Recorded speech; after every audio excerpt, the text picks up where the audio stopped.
If you're walking to Nottingham city centre from the south, you encounter the ruins of the Broadmarsh shopping centre. What happened?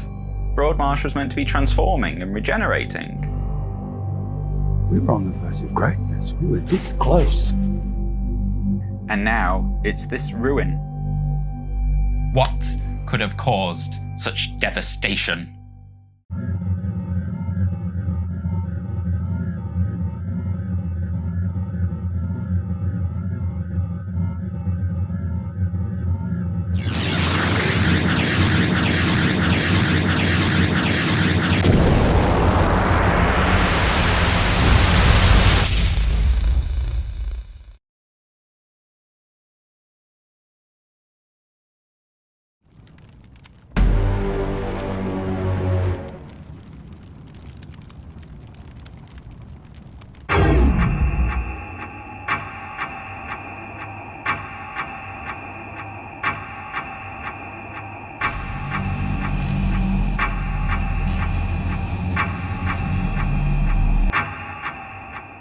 Chapter 1: Retail Mania.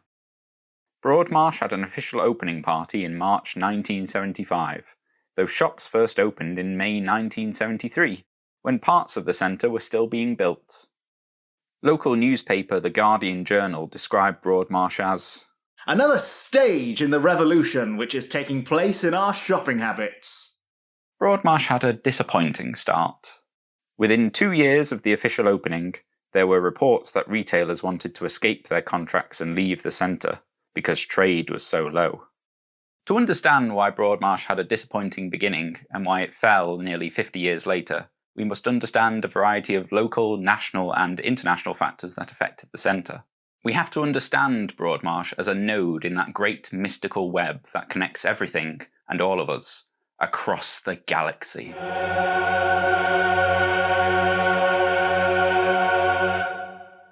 I'm talking, of course, about the economy.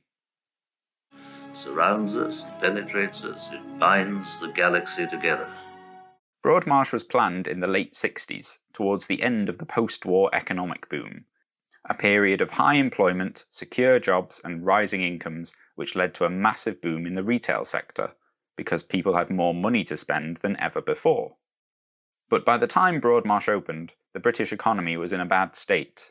Britain was the sick man of Europe. A range of national and international factors were wreaking havoc on Britain's economy and causing rampant inflation. The Great Inflation peaked in 1975, the year Broadmarsh had its official opening. And Broadmarsh suffered from local problems too. People didn't like the centre. It was ugly and unwelcoming, and many residents hadn't wanted it built. It also suffered from a weird layout due to the uneven geography of the area. The centre is built across a sandstone cliff, which slopes down from middle pavement down towards Listergate. Most people would walk through Broadmarsh on their way into town, either via the Collins Street Listergate route, or from the bus station up the escalators to middle pavement. The bulk of the shops were not on these routes, so had little natural foot traffic. This contrasts with the more successful Victoria Centre, which had a simple layout of a long corridor with 2 floors. Broadmarsh has always been Victoria's less popular younger sister, so events and trends that negatively affected Nottingham's shopping habits punished Broadmarsh more harshly. By 1985, inflation was under control and prices were stable, which encouraged people to go shopping. The spread of ATMs and barcode scanning technology made shopping quicker and more convenient, and government policies such as tax cuts, financial deregulation and right to buy encouraged shopping. Homeowners are generally more spendthrift than renters because of the feeling of financial security brought about by home ownership. Getting a mortgage can make smaller debts feel a lot less scary, so mortgage holders are more likely to get into more debt to shop. And thanks to deregulation, banks were able to lend more freely than ever before. The unlocking of credit through financial deregulation was the culmination of a 20th century shift in attitudes towards debt. As the century progressed, less and less people saw debt as a dangerous thing. Instead, it was an aspirational tool, a way to climb the escalator of life with a bit of help from your future self. In Britain, the number of people with credit facilities tripled between the mid-1970s and the mid-1990s. In Nottingham, an 8-year-old girl was bombarded with pre-approved credit card offers. Deregulated mortgages meant even more people could buy a house, so house prices increased. Homeowners become more spendthrift when their homes are increasing in value. Their homes are passively making them wealthier, so they celebrate by spending more going shopping. Stable prices, easy credit, increased home ownership, and rising house prices led to a shopping boom. The 1980s was the golden era for the Broadmarsh. Nottingham residents who visited Broadmarsh during its golden era have fond memories of it, though these may be distorted by nostalgia. Particularly popular were 3 wooden animal sculptures by Peter Hand, which children could play on and in. These were removed in 1997 because of health and safety concerns. Another focus for 80s Broadmarsh nostalgia was the Wimpy restaurant, which was open for more than 43 years until the redevelopment forced it to close in 2019. It was the last Wimpy in the East Midlands, and on its final day of trading, hundreds of people queued up to get a final meal. It's very iconic. The last stand of the 1980s Broadmarsh.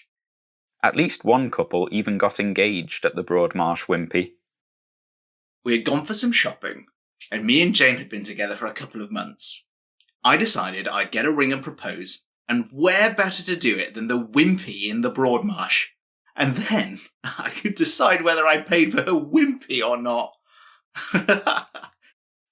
In 1988, Broadmarsh was given a £9 million refurbishment, which included 8 new retail units, a glass roof, entrance canopies, and the weird Missile Arrow spaceship frontage. The Broadmarsh Shopping Centre proves that Nottingham can maintain 2 large shopping centres successfully. Broadmarsh was a rather old and run-down shopping area when in 1965 the City Council approved a £10 million redevelopment scheme. In 1973 the new centre was opened in Listigate. Over 100 shops are here, many of them of famous names from the High Street. There's everything here for the shopper, and the surroundings are colourful and attractive and have a style and quality. Chapter 2. False Dawn. During the 80s, many areas of Britain went through extreme economic decline as government policies accelerated the collapse of British industries, causing mass unemployment. Nottingham had a fairly diverse and balanced economy, so weathered the deindustrialisation of the 80s better than many other areas. But the trends caught up with the city in the 90s. Iconic Nottingham industries such as hosiery moved production abroad, and most of the Nottinghamshire coal mines closed. Combined with the growing popularity of out-of-town retail parks, who pulled shoppers away from city centres, this economic trouble meant that Broadmarsh declined from its 80s peak, with many shops closing down or moving away. Broadmarsh also had less than great management. Broadmarsh's management were only part of the problem. A massive issue was the frankly appalling infrastructure. Electrics in each shop unit were left to the individual tenants to tinker with, and this left nearly everyone with jerry-rigged lash-ups of conduits and loose wiring that led to frequent power failures and a lot of personal fears that the fuse boxes would combust or electrocute me. As a whole, the retail sector was strong through the 90s, but there were growing fears that shops and shopping centres would soon be facing a new enemy. From the early 90s, a lot of people started to get very excited about this new thing called the internet. The stock values of many internet companies, including internet retailers, began to rise rapidly, but the technology wasn't there yet. In the first year of the new millennium, most of these companies went out of business, causing a stock market crash, the dot-com crash. Those that survived, such as Amazon, were barely making any money. Computers and the internet were still a novelty to most people, and in the aftermath of the dot-com crash, it was easy for retailers to believe that they didn't pose a threat. And so the first decade of the new millennium was a time of aggressive debt-fueled expansion by the retail sector, who who felt secure in the belief that their business model was immortal. By the early 2000s, Nottingham's economy had got through the worst of its post-industrial restructuring towards services. Former industrial sites had been transformed into retail parks, science parks, business parks, university campuses, and student accommodation, reflecting the city's new post-industrial economic identity. In 2002, Westfield unveiled plans to redevelop Broadmarsh into a vibrant part of Nottingham's retail scene. The owners of Broadmarsh want to triple the size of the shopping centre and are investing £400 million. The redevelopment of Broadmarsh will provide an impressive southern gateway to the city. Westfield submitted revised plans in February 2007, and these were approved later that year. Broadmarsh was finally going to be redeveloped! Yeah! And the British economy had been growing for over a decade! Yay! What could possibly go wrong? From late 2007, a financial crisis ravaged the global economy, destroying thousands of businesses and making millions unemployed around the world. The retail sector was hit badly. People spend less when they become unemployed and when the future of their jobs is unsure. In 2010, the coalition government started implementing austerity policies. The Cambridge Dictionary definition of austerity is a difficult economic situation caused by a government reducing the amount of money it spends. The government acknowledged that austerity was harming the economy, but argued that it was a necessary evil because the previous Labour government had got into too much debt. I know that you can't see it or feel it right now, but think of it like this. Slowly but surely, we are laying the solid foundations for a stronger future. The government's morality tale of bad debts and reckless spending encouraged consumers to be more frugal, to spend less and focus on paying off their debts. The only way out of a debt crisis is to deal with your debts. That's why households are paying down the credit card and the store card bills. The government also forced shops to increase their prices by raising VAT. And this was all done to an economy already devastated by the global financial crisis. I moved back to Nottingham in 2010, having grown up here. I was shocked to see the extent of the problems, especially in retail. You could just see that the whole economy had shrunk. In an attempt to stimulate the local economy, Nottingham City Council gave the go-ahead for Into to redevelop the Victoria Centre. However, in an already difficult trading environment, Westfield thought that competing against a revitalised Victoria Centre wouldn't be worth their investment in Broadmarsh. We have taken the view to withdraw from Nottingham.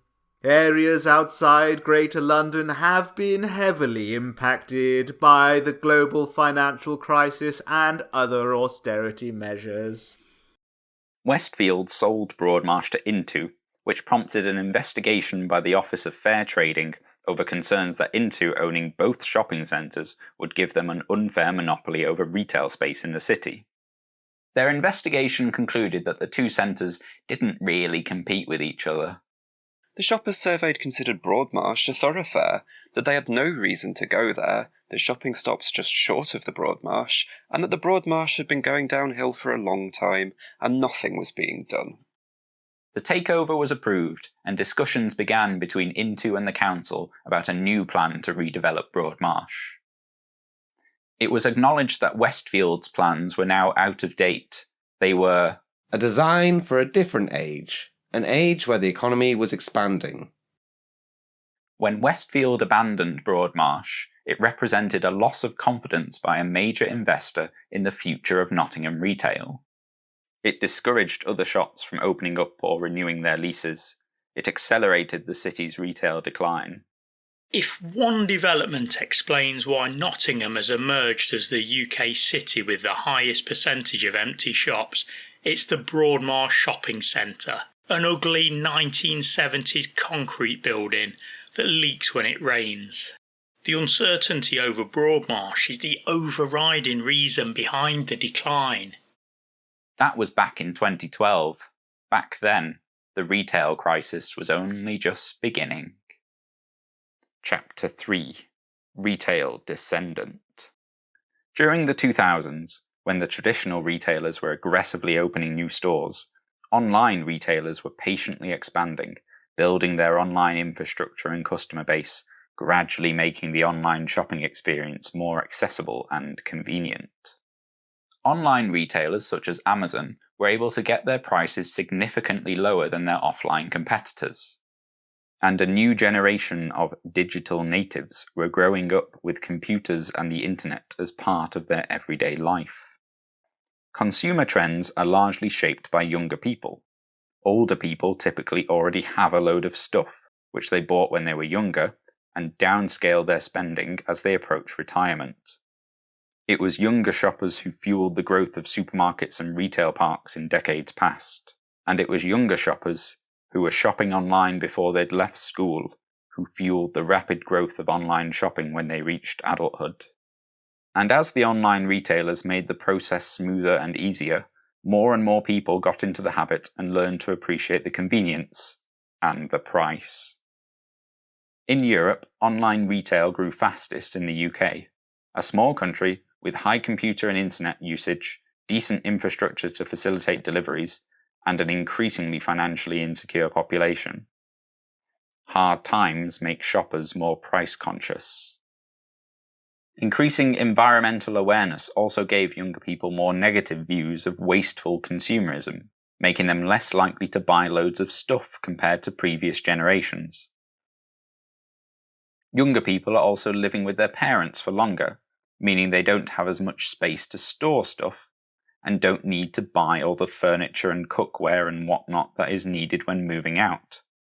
Those that have moved out are typically in private rented accommodation. Home ownership among the young has plummeted in recent years. Rising rents and house prices made it harder to get on the property ladder.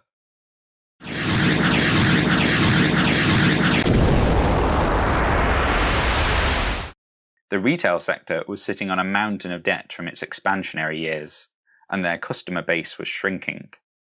Older consumers were downscaling their spending, and younger consumers had both different shopping habits and lower spending power. Retailers had been in an aggressive price war with each other for over 50 years.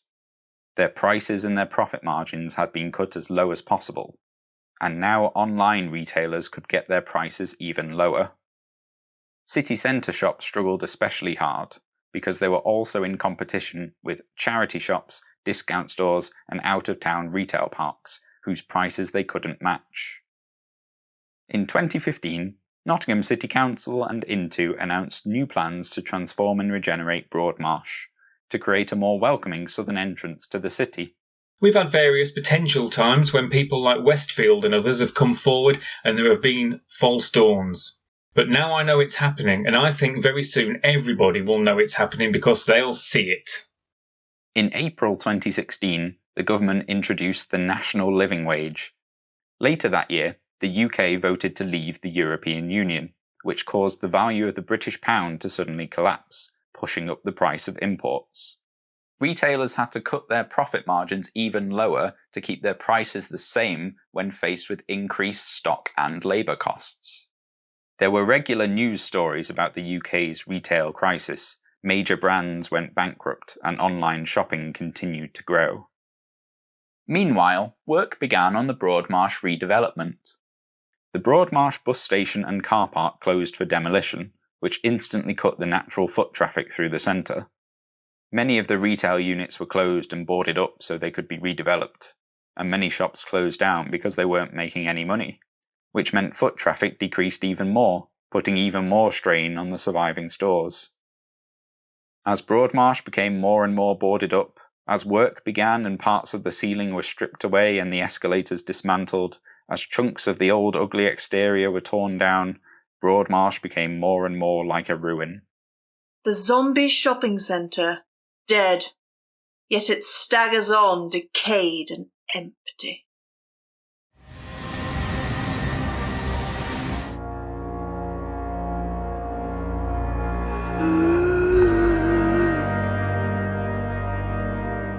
In 2018, property development company Hammerson considered buying up Into, but then decided it wasn't worth the risk and backed down. Later that year, a property consortium also considered an Into takeover, and also backed down. Into had an awful lot of debt, which made it especially vulnerable in the increasingly difficult retail environment. Analysts think Into would likely be the worst hit of any of the UK shopping centre owners should more retailers be forced to close stores. Into's 2019 accounts reported a £2 billion loss, almost double their 2018 loss of £1.17 billion. And the retail crisis was only going to get worse. We grew up thinking of retailing as embodying a kind of social optimism. The shiny malls and bustling high streets appearing to offer a promised land of new products and services. A symbol of a society where we were always on the up escalator of life. In the UK, retail employs around 3.5 million people directly, and it is estimated that another 3.5 million depend on it as suppliers or other counterparties. The world of retailing as we know it is going under. Since 2015, we've seen the escalation of the most severe crises ever to hit the retailing industry. In the UK, many retailers have gone under, and hundreds more are struggling. And the retail decline is only just beginning to gather speed. In the next few years, that momentum will increase, and it will begin to threaten the whole economy. That quote is from 2019. And then COVID happened. Chapter 4. The End and the Beginning. In March 2020, the UK went into lockdown. Non-essential retailers were forced to close, and everyone was encouraged to stay at home. Retailers were not making money, and many of them refused to pay rent. But debt repayments were still due. Into, with £4.6 billion of debt, went into negotiations with its lenders, hoping to pause repayments. But the lenders refused, and so Into collapsed into administration on 26th of June 2020. Administrators were brought in to sort out the mess with a separation and migration strategy, picking out the more valuable parts of the Into conglomerate and transferring them to new owners. While this process was underway, all of Into's shopping centres remained open as usual, except one, the cursed, partially demolished Broadmarsh shopping centre. Since a partially demolished shopping centre isn't a terribly valuable asset, it was abandoned.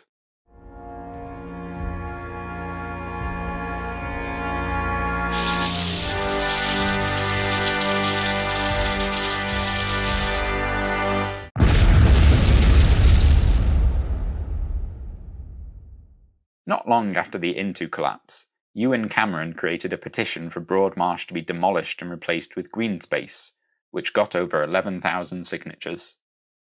Since then, the councillors ran The Big Conversation, a survey to get residents' opinions on what should be done with Broadmarsh. The Big Conversation got over 3,000 responses, varying in quality, detail, and seriousness. I don't want to see anything that isn't a goddamn indoor water park. Many of the proposals share a green theme, which looks both ahead to a sustainable future and harks back to Nottingham's pre-industrial past, when the town was famous for its greenery, cleanliness, and open spaces. In February 2021, the Greater Broadmarsh Advisory Group was set up to examine the proposals and come up with a creative vision to be published in summer 2021.